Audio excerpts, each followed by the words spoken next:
కొంచెం సైడ్గా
మీరు యాక్ట్ చేయాలి, ఫోన్ చేసి రిక్వెస్ట్ చేయాలి.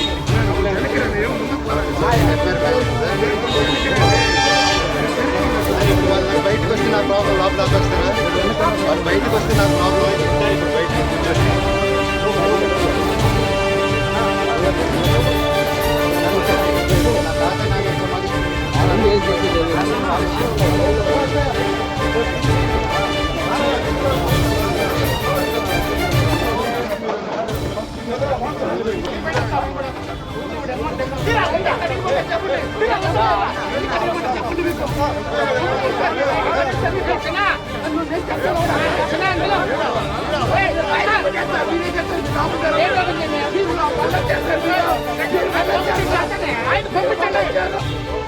కనిపి దాక్కోకండి. బై హ్యాపీ కనుమారా మీకు, మీ కుటుంబానికి పేరు పేరున థ్యాంక్ యూ.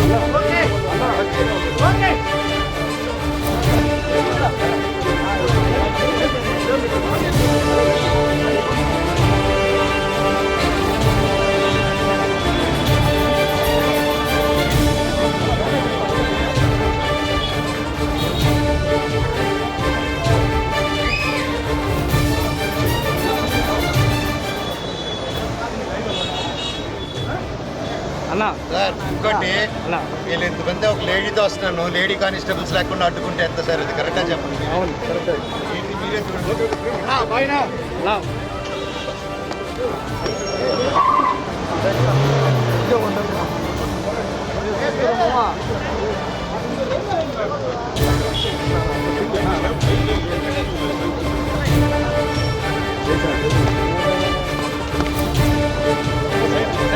ఓకేనా పైన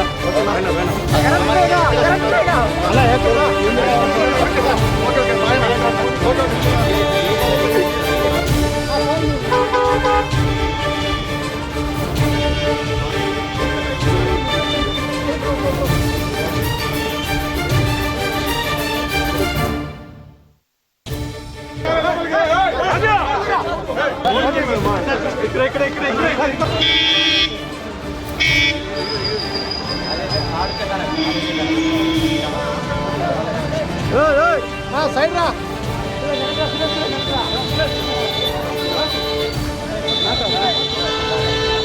మీ అంత ఫ్లెక్స్ కూడా ఇల్లీగల్ అని మాత్రం తెలుసు నాకు. అది కరెక్టే కదా సార్?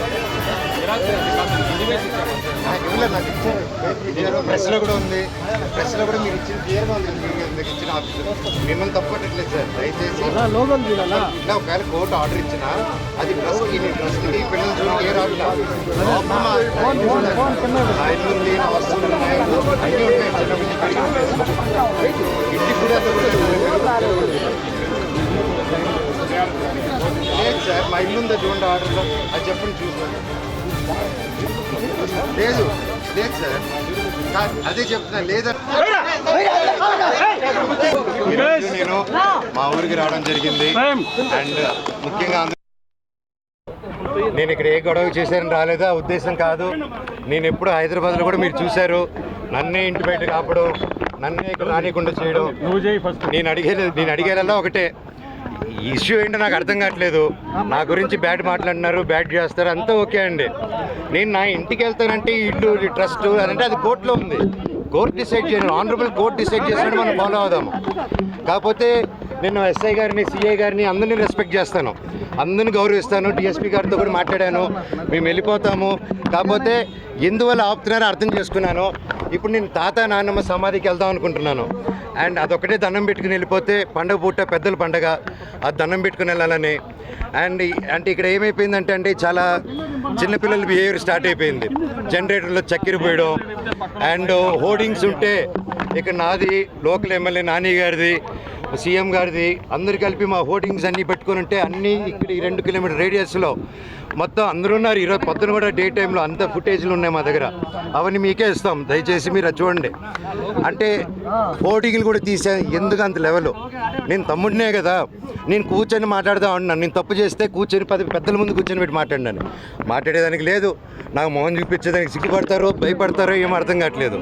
హోర్డింగ్ని చంపగలుగుతారు కానీ నా జనాల మనుషుల నుంచి మమ్మల్ని నన్ను ఎవరు తీలేరు. అండ్ ఇది నా ఊరు, నా బంధువులు, నా పల్లెటూరు, నా జనాలు. అండ్ ఈ క్యాంపస్ నాకు గౌరవం ఉంది. ఇది ఒక్కరి కాంట్రిబ్యూషన్ కాదు, ప్రతి ఒక్కరు కష్టపడాము, ప్రతి ఒక్కరు కాంట్రిబ్యూట్ చేసాం చిన్నప్పటి నుంచి. అండ్ ప్రతిదీ కోర్టులో మేము ప్రజెంట్ చేస్తాం, కోర్టు ద్వారా తెలుసుకోండి. అంతేగాని కోర్టులో ఉన్నప్పుడు ఇలా ఫోర్స్ చేయడం, మా జనాల్ని, మా ఫ్యాన్స్ని, మా ఫాలోవర్స్ని బెదిరియడం, మీరు ఇక్కడికి వస్తే లాఠీ చార్జ్ చేస్తారని బెదిరిస్తూ ఉన్నారు. మేము ఇక్కడికి వస్తున్నాం సార్, వస్తే లాఠీ చార్జ్ చేస్తాం. ఎందుకు లాఠీ చార్జ్ చేస్తారు సార్? నేను మా ఊరికి వెళ్ళినా, నా బంధువుల్ని కలిసిన, జల్లికెట్టుకు పోయినా, ఇక్కడికి వచ్చినా నేను సార్ రావచ్చు అంటే రావద్దన్నారు. సరే ఓకే తిరుక్కుని పోతున్నాను సార్, నా తాత నాన్నమ్మ సమాధి దగ్గరికి పోతాను, మీరే పోలీసులు రండి సార్, మీరు నాతో పాటే రండి, నేను జస్ట్ 2 నిమిషాలు సమాధికి దండం పెట్టుకొని ఘాటుకి పోతాను సార్ అని చెప్పాను. ఆ పర్మిషన్ తీసుకొని సార్ వాళ్ళతో వెళ్తాను, అది రానిస్తే ఓకే, లేకపోతే ట్రై చేస్తాను. అక్కడి నుంచి స్టేషన్కి వెళ్ళి నేను నా తరపున కంప్లైంట్ పెట్టుకుంటాను.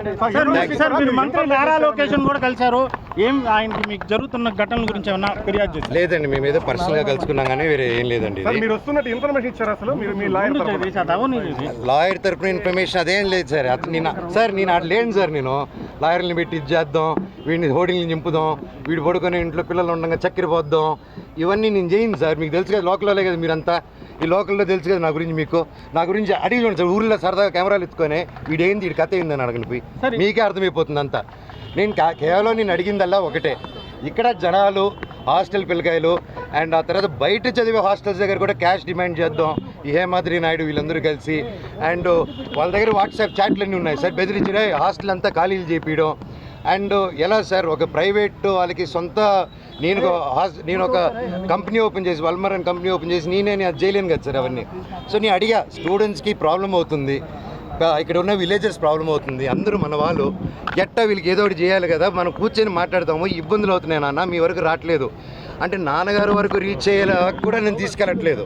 ఒకవేళ అటు వెళ్తున్నానంటే ఆరోపణలు, ఇంటి గేట్లు వేసాడు, మాకు నాన్నకేదో చెప్పాడు, మీ అందరూ కళ్ళు మప్పడం. అండ్ టక్కరి ఇన్ని సంవత్సరాలు లేనిది సడన్గా ఇక్కడ ఈరోజు హోర్డింగ్ చూశారు, ఎవరెవరితో హోర్డింగ్ చేసుకున్నారు మీరే చూశారు.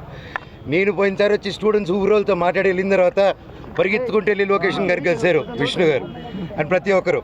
అండ్ ఎందుకు ఆ భయం, ఎందుకు నేనేం చేస్తాను, ఏం లేదు కదా, కూర్చొని మాట్లాడేదానికి ఎందుకు. ఎనీవేస్ నేను గొడవకు రాలేదు, ఇక్కడ ఆపారు కాబట్టి చెప్పాను. అందరికీ కనుమ శుభాకాంక్షలు. నేను తాతగారి సమాధి, నానమ్మ తాతగారి సమాధి, అలాగే అక్కడ నా కజిన్ బ్రదర్ ప్రసాద్ అన్న, మంచు ప్రసాద్, ఆయన సమాధి కూడా ఉంది అక్కడ. నేను జస్ట్ దండం పెట్టుకుని వెళ్తానన్నా, అంతకుమించి ఇప్పుడు తాత నానమ్మ సమాధికి దండం పెట్టుకుంటానని లాఠీ చార్జ్ చేస్తే పర్వాలేదు, తాత నానమ్మ కోసం తప్పులు తింటాను. వేరే ఏం లేదండి, నేను ఎప్పుడు వచ్చినా వెళ్తాను. మా ఊరు నారవరపల్లి కూడా, సో అక్కడికి వెళ్ళిన నా బంధువులు నేను కలుసుకుని వచ్చినాను. వాళ్ళని ఈ ఇష్యూలో నేను ఇన్వాల్వ్ చేయలేదు. నేను లోకేష్ గారిని కూడా, ఎవరిని గారిని కూడా సార్ నాకు ఇలా చేయండి, నాకు ఇబ్బంది పెడుతుంది, నేను ఎవరిని అడగలేదు. ఎందుకంటే ఇది నాది, నా ఒక్కడిది నేను డీల్ చేసుకుంటాను. పోలీసులు మీకు పర్మిషన్ ఇచ్చారా సార్? తాత నాన్న పర్మిషన్ మీరు తీసుకొని వెళ్తారా? మీ తాత నాన్న ఇక్కడికి మీరు మీ ఇంట్లో వెళ్ళేదానికి అడ్డుకున్నారు. అదొక ఇల్లు అంటే ఆయన ఉన్నారు, నాన్నగారు ఉండి రావద్దన్నారు కాబట్టి ఓకే. ఇప్పుడు తాత నాన్న సమాధికి ఇప్పుడు ఎట్టది మీరే చెప్పండి, న్యాయమా న్యాయం అది? వెళ్ళకూడదు. నాకు కోర్టు ఆర్డర్ రాలేదన్నా, సర్టిఫికేట్ రాలేదు. ఇప్పుడు నాకు ఆయన జిరాక్స్ కాపీ ఇస్తే తప్ప అది వచ్చింది. నాకు first of all xerox copy ఆయనకి ఎవరు ఇచ్చారో తెలియాలి కదా, నేను స్టేషన్కి వెళ్ళి అదే అడుగుతాను. సర్టిఫికేట్ అది జిరాక్స్ కాపీ అన్నా కోర్టు ఇచ్చింది, అలా బయట ఇవ్వకూడదు. ఆయన చేతికి ఎవరో లోపల నుంచి ఇచ్చుంటారు కదా. నేను అప్పుడు సార్ని అడుగుతాను, సార్ ఆ పేరు ఇవ్వండి, నేను ఫైల్ ద కంప్లైంట్. సో ఇప్పుడు నేను నానమ్మ గారి సమాధి దగ్గరికి వెళ్తున్నాను, దండం పెట్టుకొని నేరుగా చంద్రగిరి స్టేషన్ కానీ ఎస్పీ గారి దగ్గరికి కానీ గవర్నర్ పర్మిషన్ ఇస్తే అపాయింట్మెంట్ ఇస్తే అడిగి కలిసి అఫీషియల్గా లాంచ్ చేసుకొని బయలుదేరుతాను. Thank you sir. సిఐ గారు, ఎస్ఐ గారు వాళ్ళ ఆధ్వర్యంలో వాళ్ళ ప్రొటెక్షన్తో నేను లోపలికి వెళ్ళి మా తాత నాన్నమ్మల సమాధికి దండం పెట్టుకొని, మా అన్న ప్రసాద్ మంచు సమాధికి దండం పెట్టుకొని కొంచెంసేపు కూర్చొని మనసులో ఉండేది మనసులో వాళ్ళని ప్రార్థించుకొని, ఇవన్నీ ఎందుకు జరుగుతున్నాయో తెలియట్లేదు, ఆ సాయిబాబా మీద ఒట్టుగా జరగకూడదు, దీనికి ఎందుకని నాకు పరిష్కారం తెలిస్తే బాగుంటుంది అని తెలుసుకునేంత వరకు ఆగను, ఎందుకు ఇదంతా అనేది. అండ్ జస్ట్ ఒక స్టూడెంట్స్ కోసం అండ్ ఇక్కడున్న లోకల్ ప్రజల కోసం ఈ ప్రైవేట్ హాస్టల్స్ మీద జరిగే అన్యాయాలు వీటిని నేను క్వశ్చన్ చేశాను, మెసేజ్ చేశాను. దానికి ఈరోజు నన్ను హైదరాబాద్ ఇంట్లో రానియకుండా ప్రయత్నించడం నా పిల్లలు ఉండగా, అలాగే మా అమ్మగారి బర్త్డే రోజున వచ్చి ఆ చక్కెర పోయడం, మళ్ళీ నేను ఊర్లో ఆలగడ్డకి వెళ్ళిన వెంటనే మా అమ్మని బ్రెయిన్ వాష్ చేసి ఇక్కడ సైన్ పెట్టమని, ఆవిడకి ఏం తెలుస్తుంది, సైన్ టైప్ చేసుకుని సైన్ చేయమంటే చేస్తారు ఆవిడ పాపం. అలా చేయడం ఇలాగ వరుసగా చేసుకుంటూ వచ్చి ఇది ఎంతవరకు దిగజారిందంటే 2 రోజుల నుంచి ఫ్యాన్స్ ఫాలోవర్స్ ఎంతో కష్టపడి ఎంతో ఖర్చు పెట్టుకొని, ఎందుకంటే వాళ్ళు కష్టపడితేనే డబ్బు వస్తుంది ఎవరికైనా, వాళ్ళందరూ అభిమానంతో అంత ఖర్చు పెట్టుకొని ఇక్కడ మా ఫొటోస్, మా లోకల్ లీడర్స్ ఫొటోస్ అందరిది పెట్టుకొని వెల్కమ్ స్వాగతం చెప్తూ విషెస్ చెప్తుంటే, వాళ్ళందరిది ఫస్ట్ రోజు రాత్రి 12వ తారీఖు 13వ రాత్రి పొద్దున చెప్పారు, అన్న ఇలా జరుగుతున్నానంటే సరేరా గొడవ పెట్టుకోకండి, మన ఊరే కదా, పండగ పూటరా, అందరూ సంతోషంగా ఉండను. మళ్ళీ నెక్స్ట్ రోజు వచ్చి మేము వస్తున్నామని తెలియగానే మళ్ళీ హోర్డింగ్లు వేశారు. మళ్ళీ ఈరోజు పొద్దున ఒక ట్రాక్టర్ పెట్టుకొని నాకు వీడియోలు చూపించారు, షాక్ అయ్యా నేను. ఒక ట్రస్ట్ ట్రాక్టర్ వెళ్తుంది, దాంట్లో 40 మంది వాళ్ళు ఢిల్లీ నుంచో తీసుకొచ్చినారు, ఒక్కొక్కడు ఉన్నాడు అలాగా. కాకపోతే చూడంగానే భలే పెరుగుతున్నారు, ఎందుకు ఢిల్లీ నుంచి అంత బాడీలు వేసుకొచ్చారో నన్ను చూడంగానే ఎందుకు అలా పారిపోయారో అర్థం కాలేదు. కాకపోతే నేను ఏ గొడవకు రాలేదు. ఆ రోడ్ల మీద చూస్తే మీరు పోలీసు లాఠీల్ని రౌడీలు పట్టుకొని తిరుగుతున్నారు. కోర్టు ఆర్డర్ వచ్చింది బౌన్సర్స్ ఉండకూడదని చెప్పి. క్యాంపస్ సెక్యూరిటీ ఉంటే ఓకే, క్యాంపస్లో ఆర్మీ ఆఫీసర్స్ ఉన్నారు, గొప్ప సెక్యూరిటీ సిబ్బంది ఉంది, వాళ్ళందరికీ రెస్పెక్ట్ నాది. కాకపోతే వీళ్ళెవరో బయట నుంచి రౌడీలు తీసుకొచ్చేసి కేవలం నేను సిఐ గారి మాట, ఎస్ఐ గారి మాట, డిఎస్పీ గారి మాట, పోలీస్ సిబ్బంది మాట వినే నేను ఈరోజు వెనక తిరిగి వెళ్తున్నాను మర్యాదతో. అంతేగాని ఆ బౌన్సర్స్ని రౌడీల్ని రమ్మనని నేను ఒక్కడి చాలు వాళ్ళందరికీ, అర్థమైందా అండి? సో నాకు ఏ గొడవకు రావట్లేదు, ఏ దీనికి రావట్లేదు, నాకు రాలేదండి, నాకు I didn't receive it yet. నేను ఈరోజు వస్తే నాకు జిరాక్స్ కాపీ ఇచ్చారు ఎస్ఐ గారు, ఆయన చూపిస్తున్నారా, అది నాకు ఇవ్వండి సార్ అంటే తీసుకొని బయలుదేరాను నేను.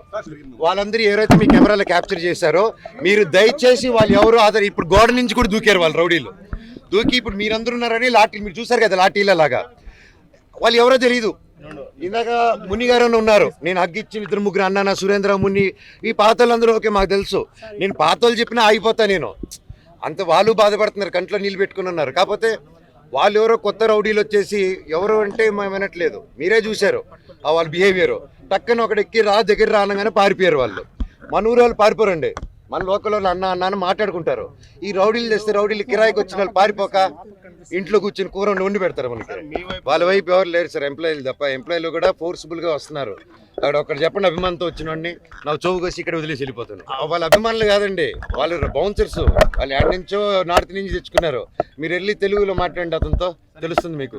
నేను డిసైడ్ చేసుకుంటా, 2 ఫోన్ కాల్స్ చేసుకొని స్టేషన్కి వెళ్ళాలా లేదా డిఎస్పీ గారిని కలవాలా ఒకసారి మేము మాట్లాడుకొని డిసైడ్ చేసుకొని నేను చేస్తామండి. నేను ఇక్కడే ఉంటాను, ఉంటానండి, 2-3 డేస్ ఉంటాను, ఉండి నేను చూసుకుంటాను.